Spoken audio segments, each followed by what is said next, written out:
Broads Media. Hey guys, before we listen to Darius Slay and Steven Nelson talk about how bad this fan base is, we are on a mission to continue growing Broads Media in every way possible. So if you are enjoying what we do here, make sure you subscribe and leave a thumbs up so you can always be notified when we upload. But we're also bringing more content to the table. Coffee with Broads is back, starting March 28th, which is opening day. Join the Broads Media membership here on YouTube for $4.99 a month, and you will have access to Coffee with Broads live streams every Monday and Thursday at 11 a.m. It'll be very laid back, super chill, and very interactive with the chat. Nothing is changing with current pods. This is just an added bonus if you want some more in your life. So I'm looking forward to starting Coffee with Broads live streams again, March 28th. And make sure if you're interested, you grab your membership down below today. And remember, there's also a Broads Media Discord channel that we started that is currently active now, where we will communicate live when games are going on, talking about all the action in real time. That link is also down below in the description. I appreciate all your crazy support. I love you guys to death, and let's get into the show.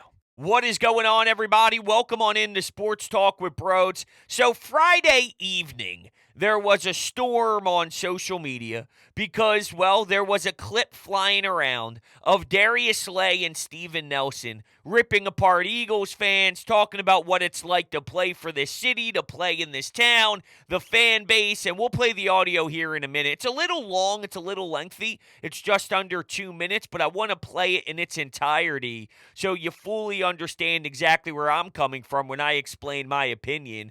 And I'm just bothered that we are in a situation where the guys in the locker room are paying way too much attention to the outside noise instead of actually being prepared for the game and focusing on the right things and worried about the opposing team's quarterback. No. Let's not put all of our brain power into that. Let's focus on what Jim from South Philly thinks 5 rows behind the bench. That's crazy to me, and it really stems from a larger issue. And yes, I'm going right back to that well, but this is a Nick Sirianni problem because I can give you a bunch of different examples on this team and the culture being the outside noise, and it's a problem. Kenneth Gainwell was DMing fans mid-game. DMing fans mid-game, going back to the locker room in the middle of a game and going back and forth with somebody in his Instagram DMs. Let me say this again one more time. Mid-game! That's crazy. And when your head coach storms off the field in Kansas City screaming, "See ya! I don't hear you anymore! See ya!" That tells me that he's focused on what they're saying. The problem is what they're saying doesn't matter, and you're letting it impact you. And I'll even spin it to when Nick Sirianni does it positively, and I despise that too because it opens up the door for this to happen. And what I mean is when they win a game in Indianapolis and Nick Sirianni is dapping up 7, 8, 9, 10 Eagles fans behind the bench and he's flexing his muscles and he's standing on the bench screaming at them, "Yeah, wow, yeah." Okay, fine. When it works, when you win, fine. But what you realize you're doing, and I don't think he does realize this, I'm saying what you should realize is this cracks the door open for that to be something that is a part of your identity. You react to the fans. You let them play into this. You give them way too much attention. You have to black out the noise. You cannot put your time and your effort into whatever is behind the bench. It's totally unacceptable. And when your head coach is doing it, it's obviously going to bleed into the locker room.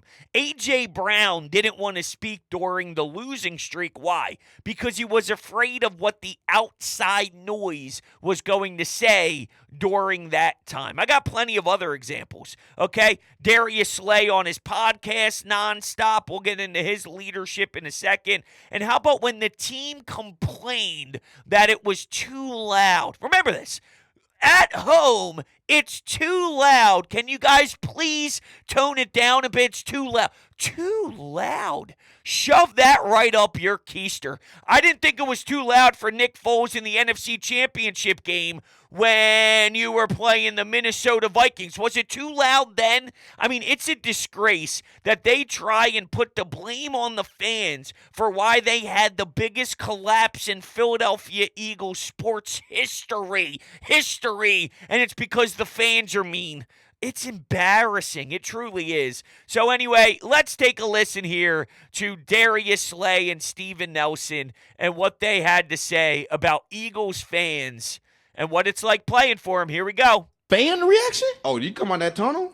Bro, he don't understand. I know. Like, You're exactly right. There we you go, baby. If we do intros, if we lose it, oh, go ahead, go. If we losing at halftime, And we go in, and we go in, Boo. the whole stadium. and that's the link. That bitch packed. Meek and everybody. That bitch packed. Man, look here. That bitch packed. Look, Meek and everybody. Look here. Everybody. it gets to a point one time, Have you ever seen a home crowd boo you? we get booed a lot. That's what I'm trying to tell you. Not me, but I've seen a home crowd Man. boo people. No. We got our fans being the OC. Run the ball. Yeah, I'm talking about the whole stadium. whole They get stadium. together. Whole They stadium. play mind games on the OC. Oh, They I'm had talking about. they had like they part of the coaching staff. Look here. They'll run the ball. It could be a negative play. Hey. They go cheer for it. Hey, bro. Just because you say, because you listen. Hey, to bro. I said I learned quick. I said, oh yeah, I gotta get out of here. This is not good for my mental health. Go ahead. Like, I'm stressed out. I'll stress you out. Boy. I'm stressed out. I'm talking about because I ain't gonna lie. These probably the only fans that ever got to me before. That's what I'm saying. I'm not used to It's not that, gonna bro. be just somebody new all the time. It's Yeah. gonna be the same one. Yes. And he hit you about 30 times. They gonna sit in the back of the bench, Right there. and they on your ass. Every play. But Big Dog, He's terrible. What the fuck is he doing? You gotta hear that every play, even if you make a good play. I used to be like, it got to a point where like, and don't get it twisted. I'm not no scrub by any means. okay, But like, Yeah, I we know just that. hard on myself. Yeah. So like, it got to a point where like I'm playing against the fans type of And shit. you ain't even I ain't playing even yet. focused. I have a third down stop. Motherfuckers. I'm talking shit to the fans. I'm coming outside talking, not even the opposing team. Ain't it? The fuck y'all niggas talking about? Yeah, every time.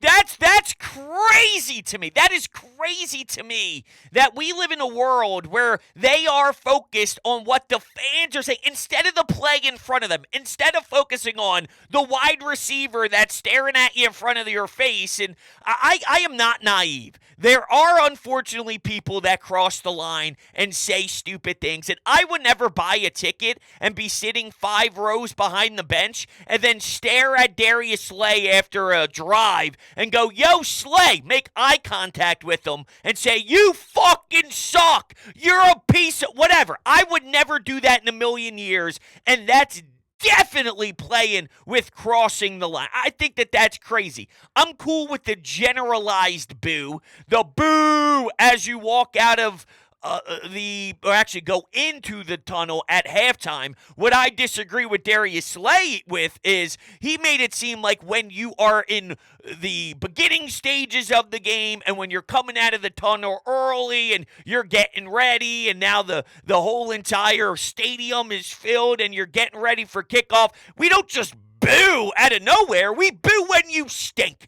We boo when you suck. We boo when you're getting the doors blown off you against the Arizona Cardinals at home to a team that sucks. We get mad at you when you talk your talk all off season long because the 49ers won't stop running their mouths and you responded by getting absolutely annihilated and bent over. Yes, we show our displeasure and there are definitely people that cross the line, and I will say that I am on the side of Slay and Steven Nelson if they deal with those level of people, and that does happen, but what you can't do is say that the 2% of morons and the 2% of idiots are the same as the 95% of people that are reasonably sound and reasonable level of fans. See, we live in this world now, and keep in mind, there are people trying to get standing ovations for every single player.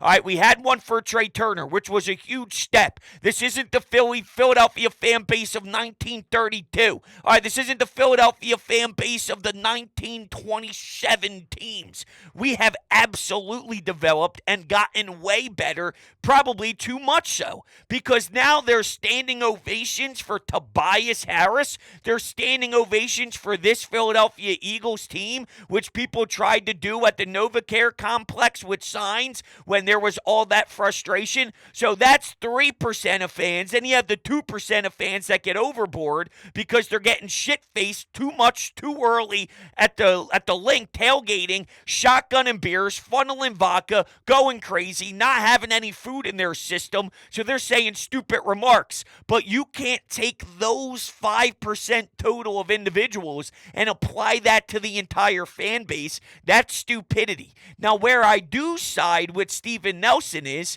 he said it wasn't good for his mental health and all. We can't take pride in it being different to play here, and we always acknowledge it, right? You have to be wired differently. So if an athlete steps up and goes, hey, not for me, then you're not wired a way to play in Philly, and okay, it is what it is. I'm not angry with it. We take pride in that. When we love you to death. Brian Dawkins said it best. When you win in this town, man, there ain't nothing like it. It is the greatest feeling in the world, because when we show displeasure, yeah, it's not fun. And keep in mind, it's happening because of your actions. It's happening because of your piss poor play. That's why it's happening. We're not doing this out of nowhere. We're not doing this just because. And I had a bunch of phone calls on the radio show Saturday night, and some of them wanted us to put our hands around their shoulder and say, we got you. We support you. Hey, it was a tough season, but let's bounce back this following year.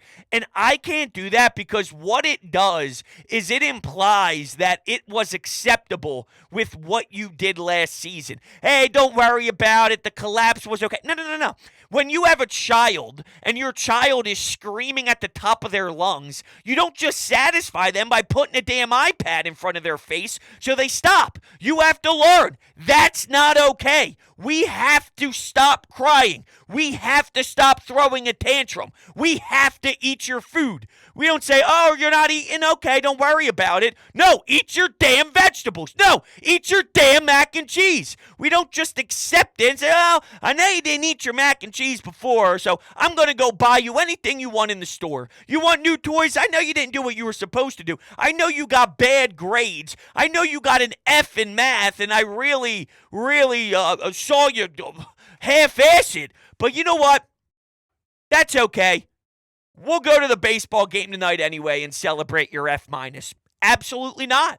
Absolutely not. And I truly believe that this stems from the head coach and his actions and how he's not able to really fully have a grasp on this team and on this locker room, because he allows for all this to happen. And it's not easy. By no means is this easy. We live in an era now where social media is at the fingertips. Everybody is on it. Everybody's getting tagged in things. And we also have a generation here and a new wave of just athletes and how they're wired. They're entitled. They grew up playing AAU. They were always told that they were the best. Nobody ever sort of pushed back on anything, so they come in with these big heads. And not so much, I don't think, Slay and Nelson. When you're 32, 33 years old, when you're in that veteran level now, I'm 28 years old, and I didn't grow up in an era that was super soft. I didn't grow up in the everybody gets a trophy land. So these specific players don't. But Darius Slay is just a mouthpiece of how a lot of these guys feel.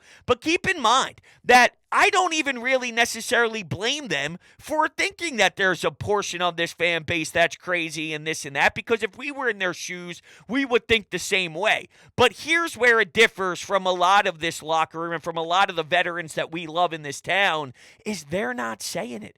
Jason Kelsey has one of the biggest podcasts in the entire world. He's not telling the entire listening audience that in a game where you get annihilated and exposed that, well, I played great, my teammates sucked. That's crazy. Yo, Darius, we all have eyeballs. We see that Ringo and Ricks and Job and the rest of those nonsense players you throw out there are getting torched, but that doesn't mean that it's okay and it's acceptable to try and defend yourself. When a game is over and you lose by 25 points in embarrassing fashion, and you quote tweet Pro Football Focus that says you only allowed 2 receptions, dude, your team got crushed. You have to be a leader, and he is not a very good leader from that angle, all right? I actually think that there's a lot of positives that could be brought to a locker room with his humor, his comedy, keeps it light. He's got a funny personality. I think that's awesome for a room.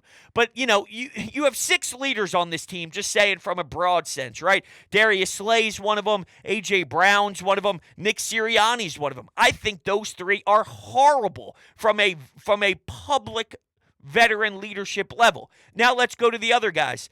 Brandon Graham, Jason Kelsey, Lane Johnson. So if I look at 6 veterans, 3 are doing bad things, 3 are doing good things, of course there's going to be dysfunction. I haven't heard a peep from Lane Johnson in 75 years. I promise you, if you hooked up Lane Johnson on a lie detector test, he would admit that there's absolutely times where he just shakes his head in disagreement and thinks that there's fans that are going overboard. But it's how you handle it. And I understand that we live in this new world of athlete, to my point, and with Nick Sirianni and all, but you're hired as a young head coach, not because of your X's and O's. I promise you that, because you stink in that department. Not for your play calling, because you stink in that department. Not in being a CEO level head coach, because you stink in that department. But because of, I think, I don't really know, but I think it's because also you should be able to relate to this newer generation and relate to how these athletes go through certain stuff. And what do we got?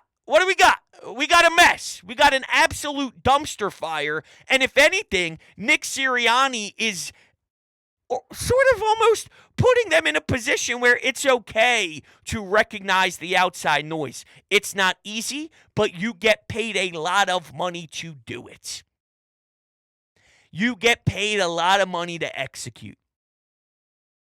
So if you're not going to hold your end of the bargain, then what do you do here, Nick? Screaming at the top of your lungs at fans. If you're doing it, of course Slay's going to do it. If you're doing it, of course A.J. Brown's going to do it. And the fact that you actually play in the NFL and admit that you're focused on someone 5 rows up, you should be so prepared from a game plan level, so prepared on executing that it's almost subconscious. You just go out there and your mechanics take over. Your mind takes over. Your ability to be prepared takes over. And obviously the coaching staff is not putting them in the position where that's happening. The game flow just happens, and then organically, because you went through the proper motions Monday, Tuesday, Wednesday, Thursday, Friday for your upcoming game on Sunday Night Football or Sunday at 1 o'clock or Monday Night Football, it doesn't matter what anybody's saying, because just your overall preparedness takes over and you start dominating. And are you kidding me? Are you kidding me that seriously someone who's loaded and shit-cocked is actually pissing you off, where you are now focused on that instead of the game? It is absurd.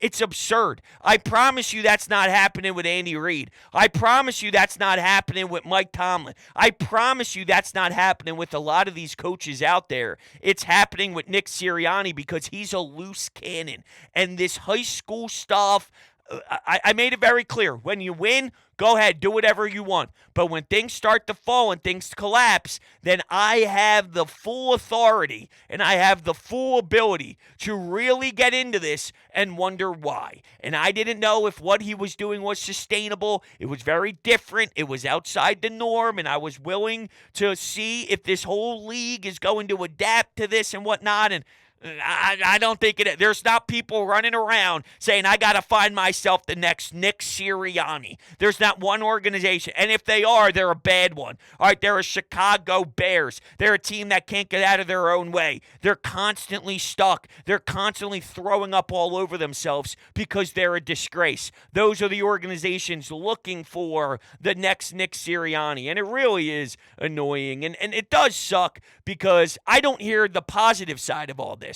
Right? So if Darius Slay feels like it's so bad when they boo you, can I get at least the other side? In journalism, they tell you what. All right, if you're trying to tell a story, you go and interview somebody that tells you one side of the story, but then you go get a source and you go get comments from the other side, and you package that into the full body of work. So you're giving both layers, right? You're giving all the layers in both sides. Well, if this is the side of the negative stuff, fine. It takes a historic collapse for us to lose our minds this way. Don't have a historic collapse and this won't happen. I'm sick and tired of you putting the blame on the fans as if they are the reason why you're failing and not looking at yourself. You're trying to point the fingers at everybody else instead of yourself. Our job is to what? React to what you're doing. We're fans. Our job is not cheerleader.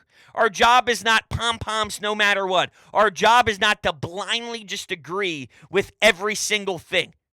We do root for you, but we have to keep it 100 too. We can't be stupid. We can't be naive and just trust everything because we've been around long enough to know. We have knowledge of the game and we see when things aren't right. We know when it smells like garbage. And right now, it's worse than garbage. It is stale garbage that's been sitting in the dumpster for 6 years waiting for the damn truck to go bring it to the dump. That's how disgusting it's been. So it's so damn annoying. But I didn't hear the flip side. What's it like coming out of that tunnel when you're going to the Super Bowl? What's it like when you were on a huge streak of beating up teams, winning 13 games and winning playoff games and hosting playoff games? What's it like then? Because I'm sure that's the highest high you can feel. There's nothing better when the team is on your side and defending you and giving every ounce of blood that they have into cheering you on and giving you all the love in the entire world. There's no way that there's a better city for that feeling than this one. So yeah, when it's ugly, it might be hard and it might be difficult, but be better and it won't happen. It's a controllable. You can control this. You can control it. You're acting like this is just something random that happens. No, if you apply the right knowledge to what went wrong and you then fix it, well, then by all means, unless you don't feel comfortable with the head coach and you don't feel that he's obligated to have the ability to fix this, then yeah, I mean, you might be another disaster. And that's an organizational issue, and that's organizational malpractice if the head coach isn't able to do the job and they keep willing to give him a leash to try and do the job, and it's crazy to me. But they thought it was too loud. They blamed some of the offensive woes on the fact that it was too loud in the stadium. How do you think you're ever going to win a playoff game if you can't operate under a loud crowd at home? That's crazy. Crazy to me. It actually makes my toes curl. I'm that upset about hearing it, truthfully. And there is a fan base / team issue right now, and it's because of the team, by the way. I'm not putting the blame on the fans. It's an issue with the team. The Phillies aren't the perfect example because throughout the regular seasons over the 2 years that they made playoff runs, they weren't a likable group. JT Realmuto said, I'm not worried about getting vaxxed because I don't care if I lose out on $300,000. That doesn't matter to me. That's not a lot of money. Okay, yeah, talking to the fans where $40,000, nice piece of money for them, and you're just laughing to the bank with your $300,000, spitting in it and wiping your ass. Yeah, that's a good way to relate to your team, right? And they were just underachieving nonstop until they get in and have an amazing run after beating a Cardinals team on the road in the Wild Series. Gene Segura, Alec Boehm gets hit by a pitch, and he's sparking the fellas by celebrating big time, looking back at the dugout. They go on this huge run. Last year, they go on a massive run. Now, we have this comfortability factor factor of we know Bohm, we know Stott, we know Harp, we know Real Muto. We grew with this crew, and now we're in a position where there's nothing better than playing baseball in this town. People are watching around the league, and they are so enamored by what we do here. There's no better place to play baseball. There's no better atmosphere. This is the craziest atmosphere in the sport, in the entire sport. Citizens Bank Park is the best because of the relationship that it has created with the team, and it seems to me like because they are so down on the fan base, that they have created a friction, and they got to realize that they have to fix it. Yes, relationships come with compromise, but I'll lay out a compromise for you here, Eagles players. Listen up to me.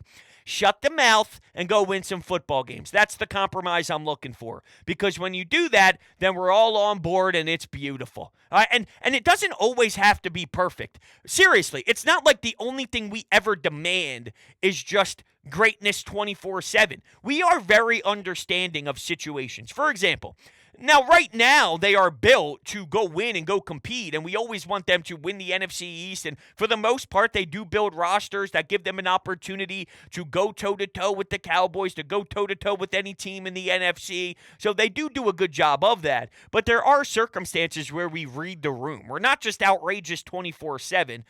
When Doug Peterson was 7-9 his first season, first year of Doug P., first year of Carson Wentz, we weren't ruthless, destroying them, saying they're stupid and they're dumb and they're idiots. Now, once again, there was a portion of the fan base that didn't necessarily believe in Doug, but you're allowed to have an opinion. It's not asinine to watch a coach, and if your opinion is, I don't know if he has that, that doesn't make you a bad fan. You're allowed to have an opinion on the game, right? So once again, not everything, even if it is skewed negative, that doesn't automatically mean you're a bad fan or I might disagree with you. I might agree with you. I might say, hey, I understand your point and I see your logic. I just don't necessarily fall on that side of the conversation. There's so much to it all.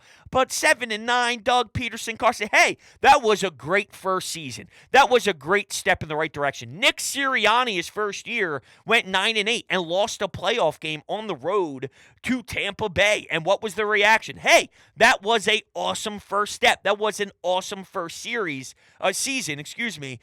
There's nothing wrong with that, and we handled it the right way. It's not as if the bar is you can only do one thing to satisfy us and one thing only. We read where the current roster is, and then we put expectations on it accordingly. And I don't think it was crazy to see a team go to the Super Bowl, lose, even though stats will tell you it's hard to get back, especially after a loss and this and that. And then you follow that up with 10-1, finding ways to win and beating good teams along the way, beating Kansas City on the road, beating the Buffalo Bills. There were some solid wins in there, even if it wasn't the sexiest game ever. The Kansas City Chiefs didn't win sexy games all season long, and they're damn champions once again. I thought the Eagles could be them, and I was wrong, and I was very, very wrong. But when that's your team, I expect a championship, and I don't expect the worst football the team has ever played. Ever. I mean, that was gross. That was disgusting. Part of it was defensive personnel. Part of it was just the fact that your coach has no idea what he's doing. Part of that is they're focusing too much on what the fans are saying. Part of that is they don't have the proper leadership in there doing the right things. Part of that is the offensive scheme was a nightmare. Brian Johnson is apparently, according to Marcus Hayes in his piece, a couple of veterans spoke to him, and they said that he was intimidated by A.J. Brown. And I always thought that was just from a level of A.J. Brown stature, A.J. Brown and his loudness and just how great he was. Maybe, back to this whole point of this is a different era of athlete, maybe he was intimidated by having to handle A.J. Brown with kid gloves. Hey, we can't step on toes. A.J. Brown has to have it A.J. Brown's way. And knowing A.J. Brown has to have it A.J. Brown's way, you got to operate differently. And then that totally throws Brian Johnson into a loop.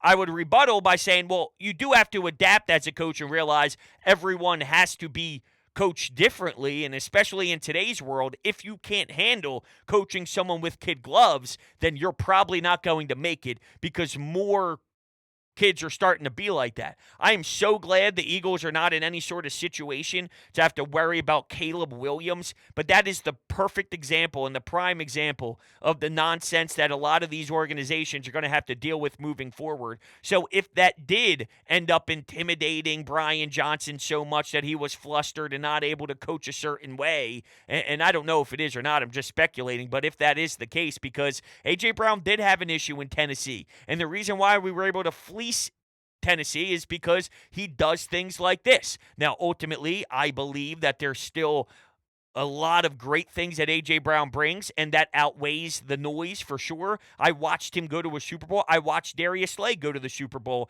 and they had similar personalities last year than they do this year. The difference was they were playing better football. So once again, the common denominator is when you play better football and when you control the controllables, then we are happy. It's very simple here. I don't think it's very hard to see this. And here's my closing thought, though, on Darius Slay, and I'll defend him in this regards. There's a lot of you out there that think he stinks. There's a lot of you out there that thinks he's bad. He's not 27 anymore. He's not in his prime anymore. But for him to be playing this well at 33, no, he's still a damn good corner, and he's still a number one corner in this league. Darius Slay's very good. Very, very good. You'll bring up games where he slips a little or, hey, Devontae Adams went off or whatever, but Devontae Adams goes off against anybody. He's not perfect. But for age 33, I don't like the narrative. He stinks. He's not good anymore. No, he's still very good. He's still very good, actually. He's still very good. Darius Slay is still very good. The narrative that we do that a lot. Our offensive line sucks. No, our offensive line is very good. Darius Slay is very good. He's still very good. I just don't like the world we live in where we think that he's a bum all of a sudden. And corners fall very quickly. So I wouldn't be surprised if he's mid-30s now. Okay, it's coming. I mean, there's no doubt it's coming. But what we've gotten to this point from Darius Slay is no doubt about it, good cornerback play. And he was the farthest thing from our issues defensively last season. That I definitely defend Darius Slay on. And when he plays well, it's worth this. I mean, you're going to have to deal with a lot of personalities. You're going to have to deal with a lot of stuff. And normally the best players have loud personalities. Jalen Hurts is an outlier. That's not the norm. So I'm okay with dealing with this as long as they play well. Said the same thing about Nick. Do whatever you want as long as you win. Once you start losing, obviously, I'm going to start talking differently. It's just the nature of the beast. The ball's in your hands. Do something about it. That's all. Don't get mad at us. Don't blame us. Don't blame the media on why you're losing. Get the hell out of here. Get the hell out of here. Don't blame the media for talking about a hypothetical on the radio. Hey, AJ. You didn't need to call in to WIP's afternoon show with Ike and Jack if when you were interviewed by Kay Adams and you were asked about trade rumors, which was wrong, by the way. There weren't trade rumors. It was a hypothetical, and you're allowed to have hypothetical conversations on the radio. You're allowed to ask the fans, would you rather have the best corner or the best wide receiver, and talk about things. It's okay to do that. You're allowed to have those type of debates. If you respond to it, man, look, I love the Eagles. I love playing with Jalen. We were just in the Super Bowl a year ago. This season slipped out of control. I was a part of that. I'm upset with myself. I got to be better. I'm going to help lead this team better moving forward, and I can't wait to go ball out with Sirianni and Jalen Hurts again, and we're going to get this thing on the right track. If you say that, then you know what the talking points on Sports Talk Radio is? Man, he wants to be here. Man, did you hear that? You see how awesome? That's the way that you lead this team. That's the way that you go out there and publicly stand in front of this and you own up to it and you take ownership of the bad failures and you say, I understand that this was not right, and we let our fan base down, and we let everybody in this city down, and I love this damn city to death. Play into it, man. You know what's like. Play into that. Be loud with it. Your personality is loud, and that's fine, and let that be true, but when you get out in front of it, I mean, that's the better option here. Don't be silly, okay? Don't be silly. Play into it, all right? We're not that. We are so easy to win over, honestly. You can find a way, and don't hide behind the whole, well, then I wouldn't be authentic, and I'm just, stop. Then this is what you're getting, all right? Then this is what you're going to get. So be smart about it. You're smart people. You're very intelligent people. That's why I'm surprised when I hear that they let fans get to them, because you're smart. You don't just make it to the NFL solely and purely just because you're extremely athletic or just because you're extremely good at football. You have to know the playbook, understand the game, know the concepts, remember stuff. I mean, you are very smart people. So I apply that to the mental side of the game. I apply that to playing into the fan base. I apply that to it all. Know when to stop yapping, know when you should say certain things, and they just have no understanding. And when that's the case, I got to look at leadership, and I don't trust this head coach. All right, everybody, I appreciate your love and support. Thank you all so much for hanging out with me, and I will see you all on the next one.